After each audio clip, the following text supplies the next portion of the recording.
Mesdames et messieurs, bonjour et bienvenue à suivre ce journal hebdomadaire sur Free Media TV, dont voici les titres. Un héritage centré sur la construction de la paix dans le monde entier, avec une attention particulière en République démocratique du Congo. Lors de son passage à Kinshasa, le pape François luttait pour le rétablissement et la consolidation de la paix à l'est du pays, témoigne le révérend père Bernard Huguet de la congrégation des missionnaires d'Afrique.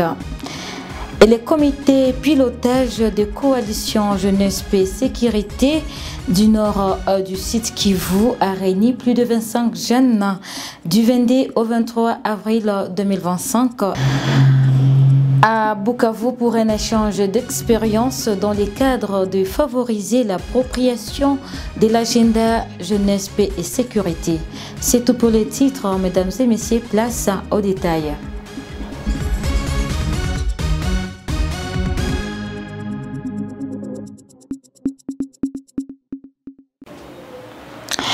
Et les fidèles catholiques de l'archidiocèse de Bukavu ont participé à une messe d'action des grâces à mémoire du Saint-Père Pape François. C'est samedi 26 avril 2025 à la cathédrale Notre-Dame de la Paix de Bukavu. Messe présidée par son Excellence Monseigneur François-Xavier Maroï, archevêque métropolitain de Bukavu. À Rome, cette messe a été dite dans la cour de la basilique Saint-Pierre pour le funérail du pape François décédé le 21 avril 2025. Plus de détails avec Prosper Moubamboué. La visite apostolique du pape François le 31 janvier 2023 en RDC et son message sont restés gravés dans la mémoire du peuple congolais. C'est ce qui a animé les esprits des chrétiens catholiques de l'archidiocèse de Bukavu à participer massivement aux messes d'adieu dites à la cathédrale Notre-Dame de la Paix ce samedi 26 avril 2025.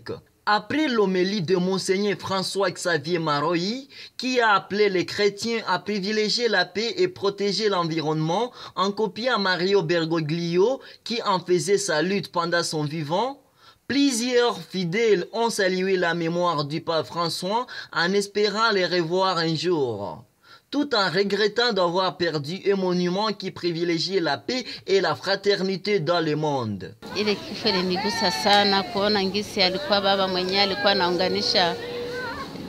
anaunganisha dunia nzima, akisikia huku na huku watu wapatane, mavita, mavifo, alikuwa anauzika sana.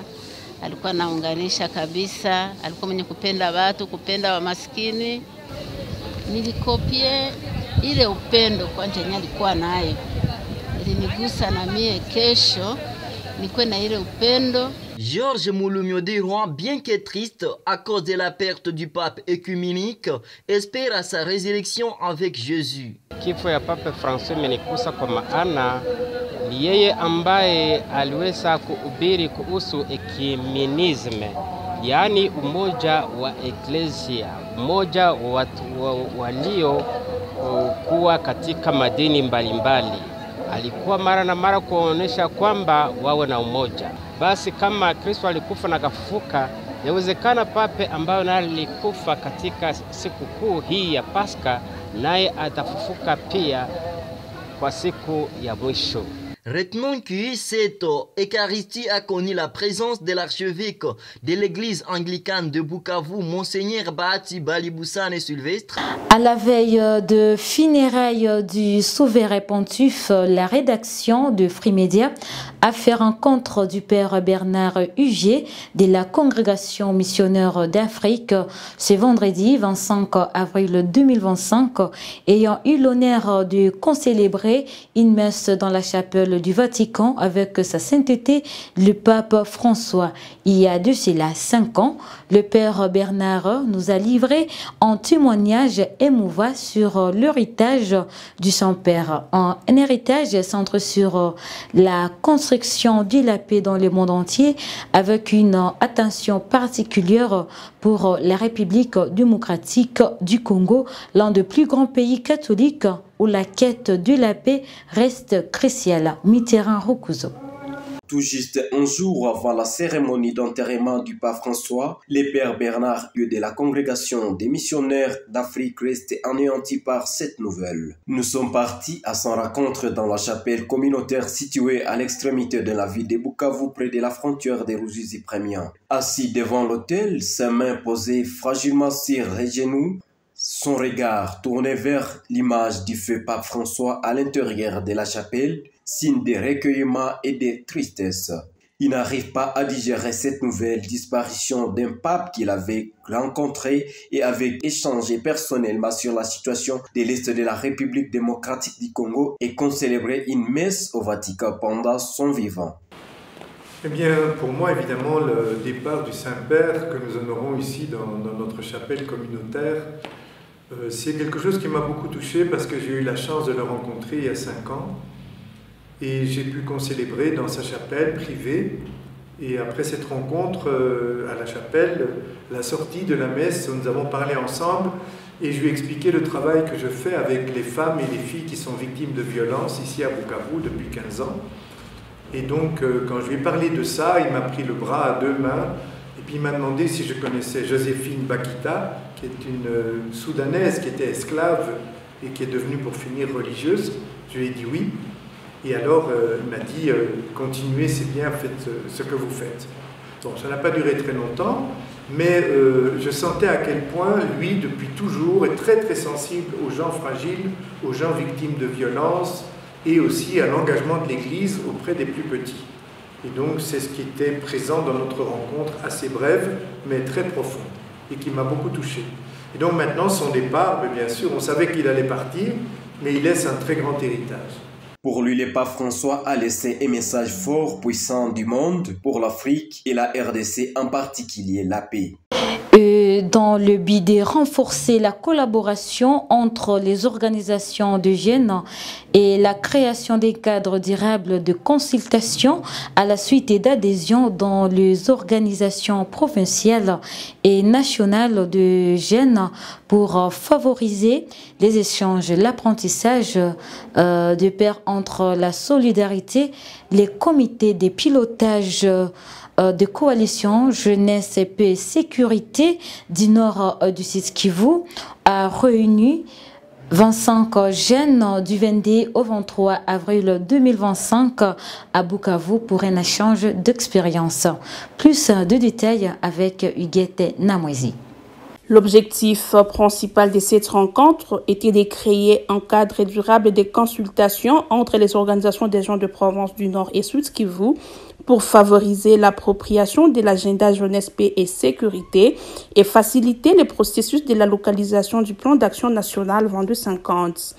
Ces échanges interprovinciaux ont tourné autour des expériences du plan opérationnel provincial 2250 du Nord Kivu, des stratégies des nouvelles organisations, de la visibilité de la coalition JPS au Nord et au Sud Kivu sur la localisation du plan d'action national 2250, de la prise de connaissances ainsi que de la présentation des organisations membres de la coalition JPS Sud Kivu à travers la carte postale mise en place par le comité de pilotage. Neema Kubwikayo, venu du Nord Kivu, a tenu à remercier les partenaires ayant rendu cette activité possible. Vraiment, je tiens d'abord premièrement à remercier les partenaires qui ont organisé cette activité, notamment Search for Common Ground, NPCYP et YPC.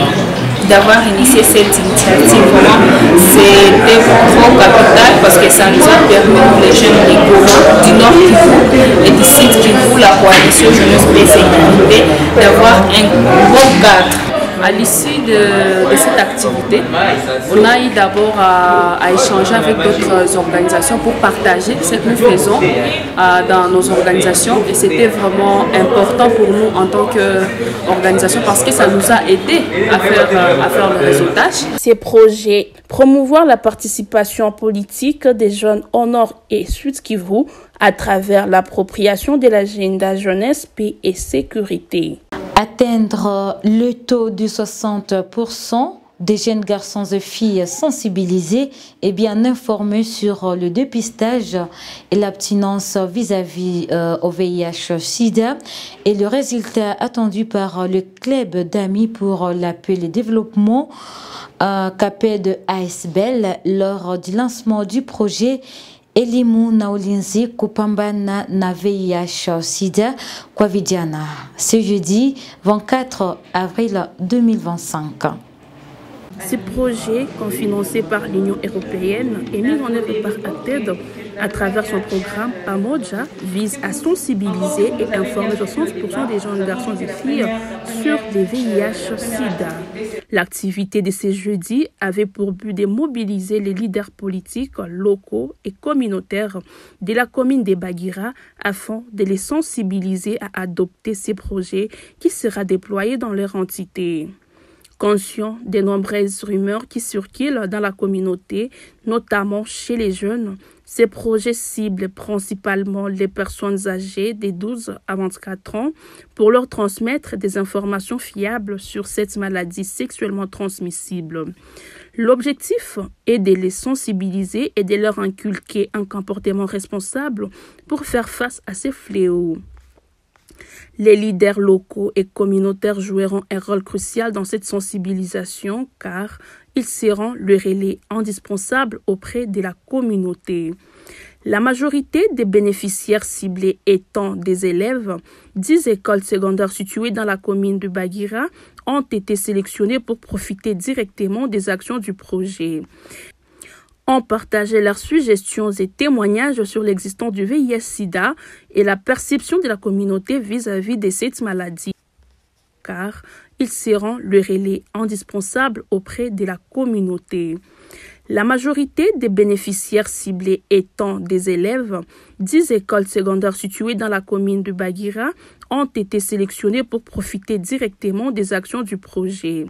D'ici 6 mois, nous voulons avoir 60% de jeunes filles et jeunes garçons qui sont sensibilisés et bien informés sur la lutte contre le VIH-Sida et qui prennent l'engagement de mettre en pratique les informations qu'ils auront reçues de nous au fait. Vous avez ciblé 10 écoles, pouvez-vous nous citer ces 10? Et la rédaction de Free Media a fait rencontre de travailleurs essentiels des marchés du Bukavu dans le quotidien et durement frappé par les conséquences de la crise économique qui prévaut à l'est de la République démocratique du Congo. Prosper Mubambwe. Sur la route de Nyamugu, d'ordinaire formulante de vie et d'activité en direction du grand marché des Kadutu, règne une atmosphère étrangement calme à midi. Les entrepôts qui l'abordent, autrefois point stratégique où s'affairaient d'innombrables bagagistes, témoins des ralentissements brutaux. On y croise désormais une poignée d'hommes transportant ou déchargeant de marchandises, loin de leur nombre, qui rendait la traversée difficile. Mon travail ne marche plus comme avant. On nous dit que les routes où passent les camions de nos patrons sont bloquées. Avant, je pouvais gagner 15 000 francs et plus par jour. Aujourd'hui, je gagne difficilement 3 000 francs. Depuis que la guerre a commencé, la situation est intenable ici au marché. Avant, j'ai gagné parfois 10 000 à 20 000 francs par jour. Aujourd'hui, je me contente de 3 000 francs. Et cela me hante, sachant que toute ma famille compte sur moi.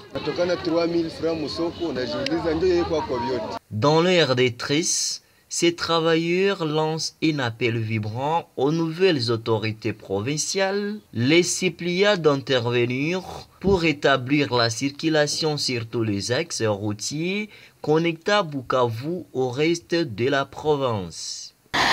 Mesdames et messieurs, c'est la fin de cette édition du journal sur Free Media TV. Merci de l'avoir suivi et à la prochaine.